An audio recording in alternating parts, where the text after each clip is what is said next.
So where I think we go wrong with pizza at home is that we chase this brass ring of a Napoli wood-fired pizza, which is all but impossible to do in a domestic oven. Doesn't get hot enough, doesn't... You know, there's a number of reasons why that's very, very hard to do. However, I don't think that should mean that we can't make pizza at all. I think we just got to change kind of our approach. So this is what I call an all-in pizza dough, and it doesn't require anything fancy. All you need is a stand mixer. That's a kilo of strong flour, like a bread flour. Can you do it by hand, though, if you don't have a stand mixer? Absolutely, absolutely. Just makes it harder. Yeah, OK. 650 mils of water, packet of dried yeast. I think, you know, I've really just tried to simplify the whole process here. So you just bang it all in. Yep. Some salt, about 20 grams of salt in there, and then a few tablespoons of olive oil. So there is absolutely nothing special about this process at all. Yep.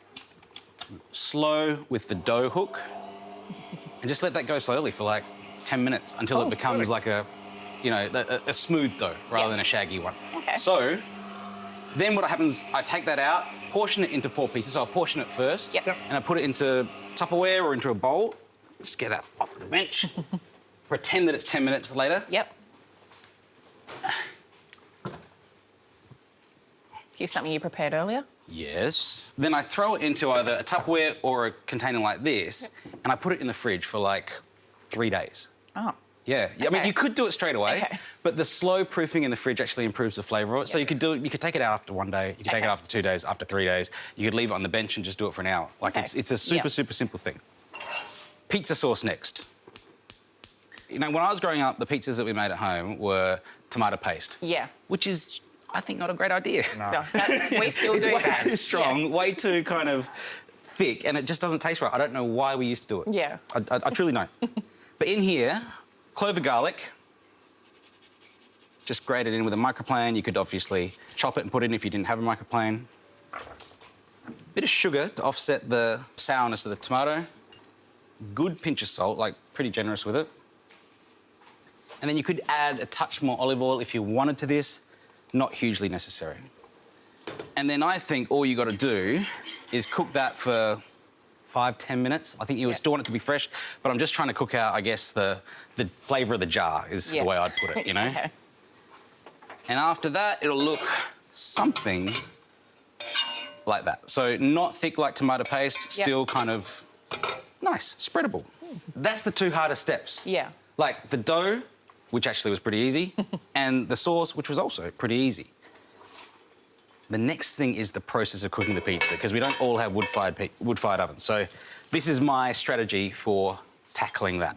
What you get in a wood-fired pizza oven is actually a lot of heat coming from the stone that it's going on, and then a lot of heat coming from the top. So what I do is I turn my oven to a grill, not like the whole oven, grill with a fan, but as hot as it can go, like 250 degrees. And I take one of the portions of dough, get some baking paper, and then just press it out.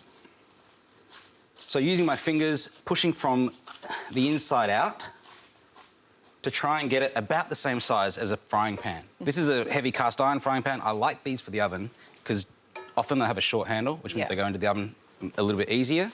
And they're also really heavy because they give you a lot of heat from the base. Sam, modelling, you can't eat whatever you like whenever you want, right? I do, but I also I train, so it's you know, just a healthy, balanced lifestyle. You've got to enjoy food, like, you know what I mean? Like, you've got to enjoy life. I love hearing you say that. I truly do. Oh, thank you. Carl, as a chef, can you eat whatever you like whenever you like? You can, most certainly, yeah. I think you're eating all day, every day, so yeah, we're pretty fortunate in our industry to be able to have access to food all day. Talk me through L. What's the... So L is short for element. Correct. Right? Yes. What's the vibe? What's the concept? The concept is driven about people opening to the complete experience of dining, not just so much the food.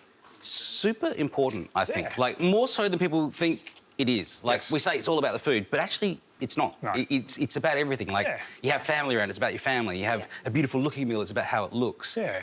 So now I've made this about the same size as my pan. So just a bit of sauce, but it's the colours of the Italian flag, obviously. You've got the red of the sauce, the white of the mozzarella. I'm using fresh mozzarella here. This can actually sometimes be a bit of a problem. And it actually does hold quite a lot of moisture. Different brands would hold more. Yeah. And so sometimes you put it onto the pizza and then once you take it out of the oven, it'll have this like pool of liquid around it.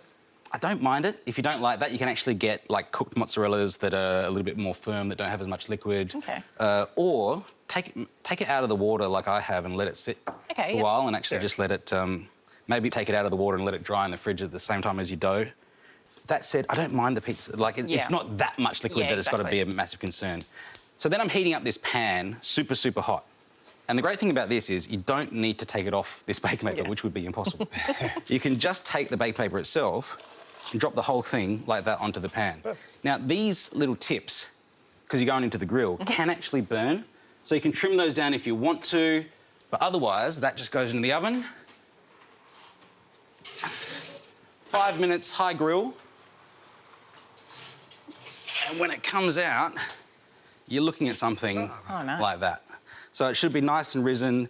And when you take it out of here, the base is nice and crispy. So you're getting that wood-fired oven kind of a vibe. So a little bit of basil. Sam, you reckon this is a style of pizza making that you could get into at home? I think so. Now I'm looking at it and how you made the dough. I don't have a stand mixer, so it'd be a little bit more complicated, but I do love a margherita pizza. It's super easy, I think. Like, what we're doing here is not rocket complicated. science. Yeah. I do think a little drizzle of oil and a crack of pepper can improve a margherita a little bit. And then we'll just cut a slice and hopefully it should hold, pretty good. Like, that's pizzeria, in my opinion. Yeah.